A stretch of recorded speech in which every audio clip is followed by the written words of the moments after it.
चंद्रपूर हे महाराष्ट्रातील प्रमुख औद्योगिक शहर आहे. शहराची लोकसंख्या झपाट्याने वाढत आहे. यामुळे शहरातील वाहतूक व्यवस्था कोलमडून पडली आहे. शहरातील वाहतूक कोंडी कमी करण्यासाठी बायपास करण्याचा प्रस्ताव मंजूर झाला होता, परंतु प्रकल्प अद्यापही प्रलंबित आहे. या प्रकल्पाची अंमलबजावणी तातडीने करण्याची मागणी भूमिपुत्र संघटनेने केली आहे. या मागणीला पाठिंबा देण्यासाठी भूमिपुत्र संघटनेने 1 डिसेंबर 2023 रोजी जिल्हाधिकारी कार्यालयासमोर एकदिवसीय धरणे आंदोलन केले होते, परंतु प्रशासनाने कोणतीही दखल न घेतल्याने सोमवारी 15 जानेवारीला एकदिवसीय लाक्षणिक उपोषण आंदोलन करण्यात आले. या आंदोलनाचे नेतृत्व भूमिपुत्र संघटनेचे संयोजक दिनेश पाटील चोखार यांनी केले. काँग्रेस नेते व भूमिपुत्र संघटनेचे संयोजक दिनेश पाटील चोखार यांनी मुख्यमंत्री एकनाथ शिंदे यांना निवेदन दिले होते. त्यात त्यांनी म्हटले की चंद्रपूर शहराच्या मध्यभागातून राष्ट्रीय महामार्ग जातो. हा महामार्गावरून दररोज हजारो वाहने ये-जा करतात. यामुळे शहराच्या मध्यभागी वाहतूक कोंडी होत असते. या कोंडीमुळे वाहन चालकांना अधिक तास थांबावे लागतात. त्यामुळे नागरिकांना आर्थिक आणि मानसिक त्रास होत आहे.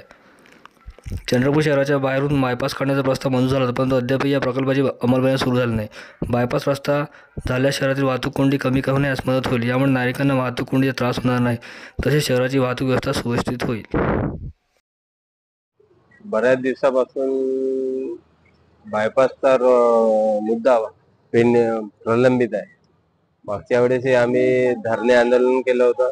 त्यावेळेसच म्हणलं होतं की आम्ही एकदिवसीय उपोषण करू आणि ते 15 तारखेला आम्ही म्हणलं होतं 15 जानेवारीला, पण सरकारला अजूनपर्यंत त्याविषयी काही जाग आलेली नाही आहे. आमचं तेच म्हणणं आहे का अजून किती जीवितहानी झाल्यावर बायपास रोड होणार आहे. संपूर्ण महाराष्ट्रात प्रत्येक जिल्ह्यात प्रत्येक तालुक्या लेवलवर बायपास झालेला आहे, पण चंद्रपूर शहर असं आहे का इथं अजून बायपास झाला नाही.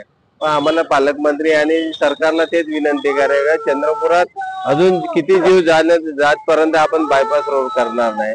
आमची तीच विनंती का तुम्ही या तात्काळ बायपासचा विषय हा तात्काळ मार्गी लावावा आणि जे काही कुटुंब उद्ध्वस्त झालेले आहे त्यालाही कुठेतरी अर्थसहाय्य मिळाले पाहिजे. अनेक शहरातून मोठ्या प्रमाणात आज सुरजागड असो का L&T असो, अंबुजा असो किंवा मोठ्या प्रमाणात इथं वाहतूक होत आहे आणि त्या वाहतुकीला कुठेतरी बायपासच्या माध्यमातून चांगल्या प्रकारे लोकांना चांगला मार्ग उपलब्ध होईल. त्या दृष्टिकोनाने आम्हाला हे आंदोलन करावं लागत आहे.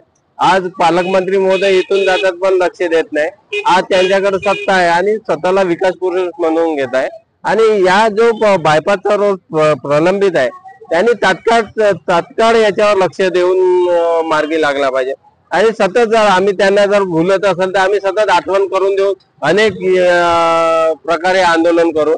मागे एक दिवशी आपण धरणा केलं होतं, लक्षणीय उपोषण, त्याच्यानंतरही आम्ही याच पद्धतीने आंदोलन समोर चालू ठेवू जिथपर्यंत या विषयी मार्गी लागत नाही तिथपर्यंत.